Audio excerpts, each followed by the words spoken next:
Sainte Thérèse d'Avila, sa vie écrite par elle-même, chapitre 4.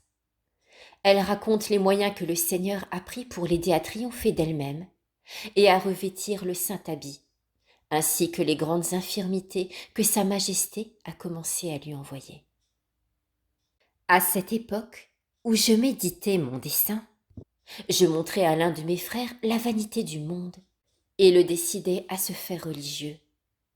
Nous résolûmes donc ensemble de nous rendre un jour de grand matin au monastère où se trouvait cette amie pour laquelle j'avais l'affection la plus vive. Toutefois, cette dernière décision était de telle sorte que j'étais également disposée à aller dans tout autre monastère, si j'avais cru y mieux servir Dieu, ou si mon père l'avait voulu, car ce que je regardais avant tout, c'était le bien de mon âme. Quant à mon repos, je n'en tenais aucun compte. Je me souviens, et c'est bien, d'après tout ce qui me semble l'exacte vérité, qu'au sortir de la maison de mon père, j'éprouvais de telles angoisses que la mort, je crois, ne saurait m'en réserver de plus vives. Il me semblait que tous mes os se détachaient les uns des autres. Il n'y avait pas encore en moi un amour de Dieu assez fort pour dominer celui que je portais à mes parents et à mes proches. La lutte fut telle que si le Seigneur n'était venu à mon secours, toutes mes considérations eussent été impuissantes à me faire avancer. Il me donna alors le courage de triompher de moi-même et je pus exécuter mon dessein. Au moment où je recevais l'habit religieux, le Seigneur me fit comprendre quelle faveur il accorde à ceux qui savent se vaincre par amour pour lui. Personne, cependant, n'avait soupçonné cette lutte. On n'avait vu en moi qu'un très grand courage. Aussitôt j'éprouvais une telle joie d'être enfin dans l'état religieux que depuis lors je n'ai jamais cessé de la goûter. Dieu changea la sécheresse où était mon âme en l'amour le plus tendre pour lui. Tous les exercices de la vie religieuse faisaient mes délices, et c'est la pure vérité. Ainsi, par exemple, quand j'allais parfois balayer aux mêmes heures que j'avais coutume d'employer précédemment à mes plaisirs et à mes parures, je me rappelais que j'étais enfin libre de toutes ces vanités. Une joie nouvelle inondait mon âme. J'en étais surprise moi-même, et je ne pouvais comprendre d'où elle venait. Quand je me rappelle ces souvenirs, il n'y a pas d'obstacle, si grand qu'il soit, que je ne me sente prête à affronter. J'en ai souvent fait l'expérience. Chaque fois que l'on s'applique dès le début d'une entreprise à agir uniquement pour Dieu, il veut, pour augmenter nos mérites, que nous sentions de la frayeur avant de mettre la main à l'œuvre. Plus la frayeur est grande, plus aussi, quand on la surmonte, la récompense est abondante et procure ensuite de joie. Dès cette vie même, Sa Majesté daigne payer ce courage par des faveurs connues de ceux-là seuls qui les ont goûtées. Je le répète, j'en ai fait l'expérience en beaucoup de choses très importantes. Et si j'étais une personne autorisée pour donner un avis, je ne conseillerais jamais d'écouter les craintes de la nature, lorsqu'une bonne inspiration vient souvent nous solliciter. Si nous n'avons en vue que Dieu seul, nous n'avons pas à craindre un insuccès, car il est tout-puissant. Qu'il soit béni à jamais. Ainsi soit-il. Ô mon souverain bien, ô souverain repos de mon âme, n'était-ce donc pas assez de faveurs dont vous l'aviez comblé jusqu'alors? Votre main miséricordieuse et puissante m'avait conduite par tant de détours à un état si sûr, à un asile où vous comptez un grand nombre de fidèles servantes dont je pourrais prendre l'exemple pour croître sans cesse dans votre service. Je ne sais plus comment continuer mon récit, quand je me rappelle les circonstances de ma profession, ce grand courage, ce bonheur si profond que j'éprouvais, les fiançailles enfin que je célébrais avec vous. Je ne saurais le dire sans pleurer, et ce sont des larmes de sang qu'il faudrait répandre. Mon cœur devrait être brisé de douleur, et ce serait trop peu encore pour pleurer tant d'offenses commises depuis lors. Il me semble maintenant que j'avais raison de ne pas vouloir aspirer à une si haute dignité, puisque je devais en user si mal.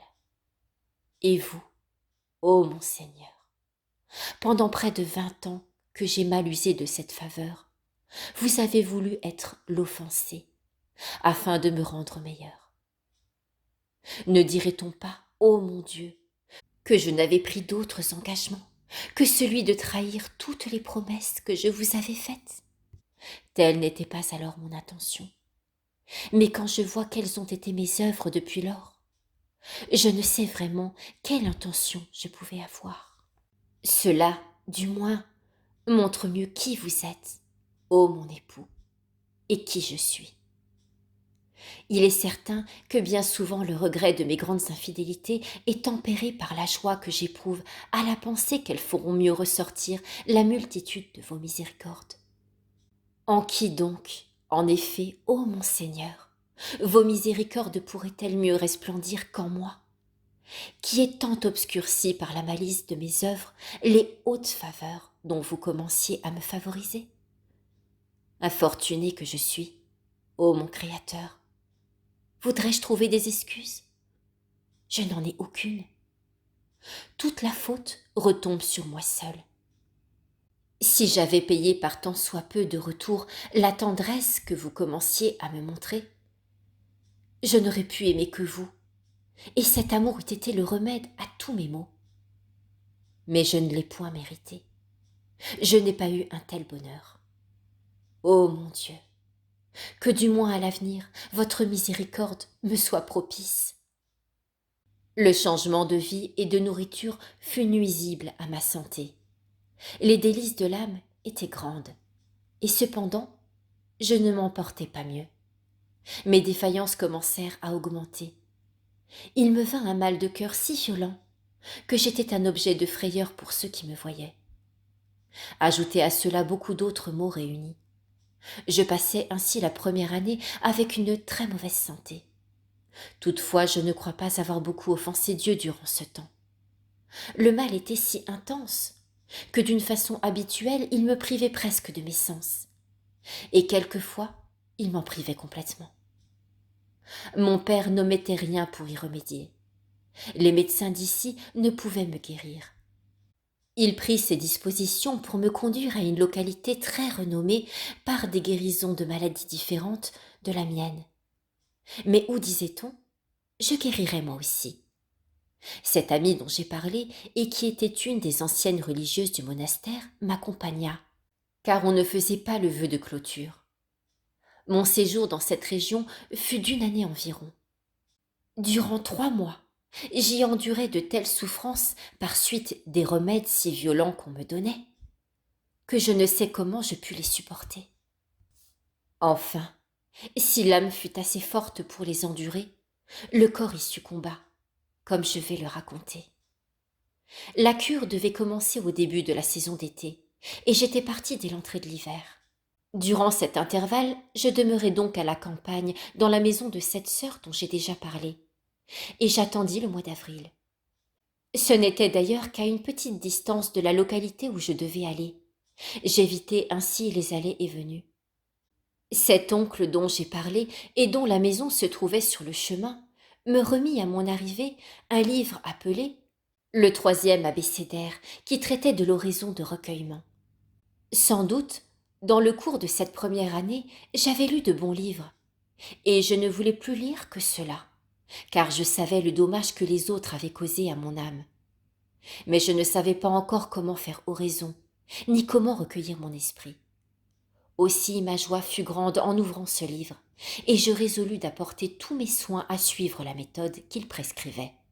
Comme le Seigneur m'avait déjà favorisé du don des larmes, et que la lecture me plaisait, je commençai à me procurer des heures de solitude, à me confesser souvent, et à suivre cette voie de l'horizon de recueillement en prenant mon livre pour guide, car je ne trouvais point de maître, je veux dire de confesseur qui pût me comprendre, bien que je l'ai cherché durant 20 ans à partir de l'époque dont je parle.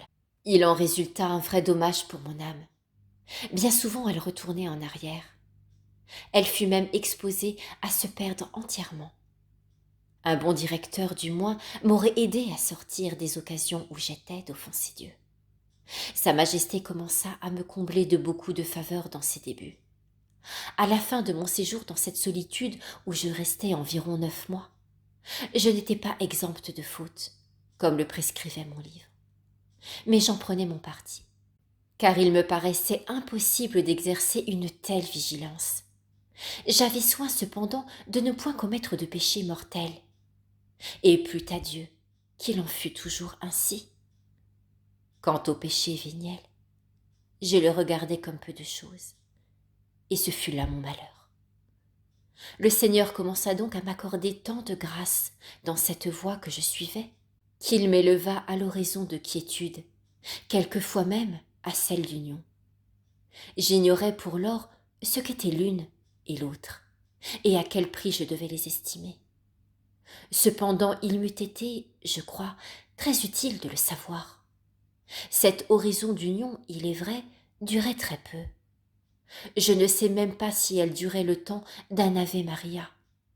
Mais mon âme en éprouvait des effets si merveilleux que, n'ayant pas encore 20 ans, je tenais déjà ce semble, le monde enchaîné sous les pieds. Aussi j'étais, je m'en souviens, rempli de compassion pour ceux qui le suivent, même dans les choses licites. Je m'appliquais le plus possible à considérer Jésus-Christ, notre bien et notre maître, présent au-dedans de moi. Tel était mon mode d'oraison. Quand je pensais à quelque mystère de sa passion, je me le figurais s'accomplissant au centre de mon âme. Mais je passais beaucoup plus de temps à la lecture des bons livres.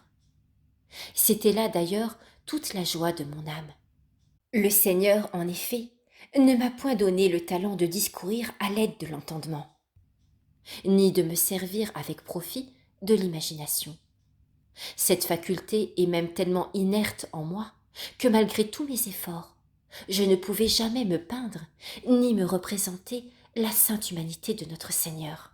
Sans doute, ceux qui ne peuvent discourir avec l'entendement arrivent plus vite à la contemplation s'ils persévèrent. Mais c'est là une voie très difficile et très pénible, car si la volonté est inactive, et si l'amour n'a pas un objet présent qui l'occupe, l'âme reste pour ainsi dire sans appui et sans exercice. La solitude et la sécheresse lui causent une peine très vive, et les pensées un terrible combat.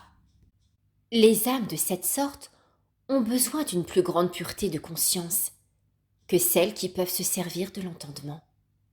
Celles, en effet, qui ont la faculté de discourir sur la vanité du monde, leurs grandes obligations envers Dieu, les souffrances inouïes du Sauveur, leur peu de fidélité à le servir, et les bienfaits qu'il accorde à ceux qui l'aiment, tirent de là des considérations qui peuvent les défendre contre les pensées étrangères, les occasions et les dangers. Mais celles qui ne peuvent user de ce moyen sont plus exposées. Il leur convient de s'adonner beaucoup à la lecture, puisqu'elles ne peuvent tirer d'elles-mêmes aucune bonne pensée. Une telle méthode est très douloureuse. Or la lecture, si courte qu'elle soit, est d'un très grand secours à celles qui la suivent pour arriver à se recueillir. Elle est même nécessaire pour remplacer l'oraison mentale qu'elles ne peuvent faire. Si le maître qui les guide les oblige à demeurer longtemps à l'oraison sans ce secours, elles ne pourront y persévérer beaucoup. S'il insiste, il finira par nuire à leur santé, car c'est là un état très pénible. Il me semble bien maintenant que c'est par une providence spéciale de Dieu que je n'ai point rencontré un tel directeur. Il m'eût été impossible, je crois, de persévérer comme je l'ai fait 18 ans, dans ces épreuves et dans ces aridités si grandes, car j'étais, je le répète, impuissante à discourir. Durant toute cette époque, je n'osais jamais, si ce n'est après la communion, me mettre à l'oraison sans un livre. Mon âme éprouvait autant de frayeur à se mettre à l'oraison sans ce secours que si elle avait eu à lutter contre une foule d'ennemis. Le livre remédiait à mes craintes. Il me servait, pour ainsi dire, de compagnie. C'était un bouclier qui me protégeait contre les traits des nombreuses distractions. Il était ma consolation. La sécheresse n'était pas continuelle, mais dès que le livre me manquait, j'y retombais toujours. Je me troublais aussitôt et mes pensées s'en allaient. Avec lui, je commençais à les ramener. Il était comme une amorce qui soulevait mon âme. Souvent même, je n'avais qu'à ouvrir mon livre, et c'était assez.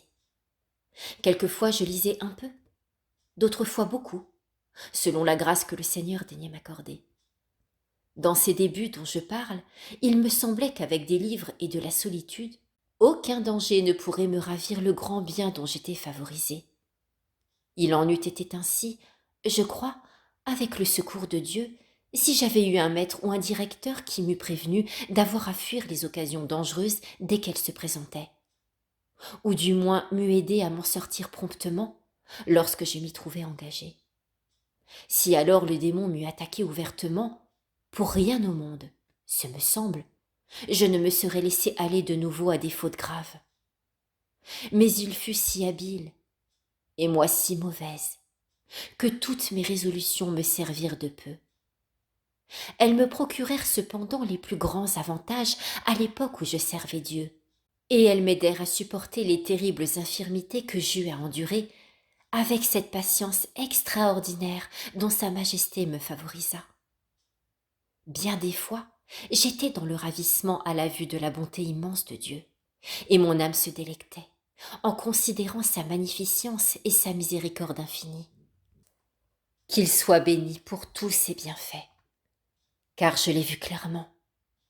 Il n'a jamais manqué de me récompenser, même dès cette vie, du moindre bon désir.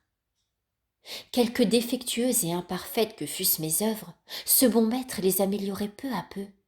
Il les perfectionnait, il leur donnait de la valeur. Quant à mes fautes et à mes péchés, il s'empressait de les faire disparaître. Et maintenant Sa Majesté permet que ceux qui en ont été les témoins ne les voient plus et ne s'en souviennent plus. Il dore mes fautes. Il fait resplendir une vertu qu'il a lui-même mise en moi, en m'obligeant, pour ainsi dire, à la recevoir. Je reviens au sujet que l'on m'a commandé d'écrire. Je le répète, et si je devais raconter dans le détail la conduite miséricordieuse du Seigneur à mon égard dans ses débuts, il faudrait une autre intelligence que la mienne. Je ne saurais donner une idée des bienfaits dont je lui suis redevable, ni de l'excès de mon ingratitude et de ma malice. J'ai même tout oublié. Qu'il soit béni à jamais de m'avoir supporté si longtemps. Ainsi soit-il.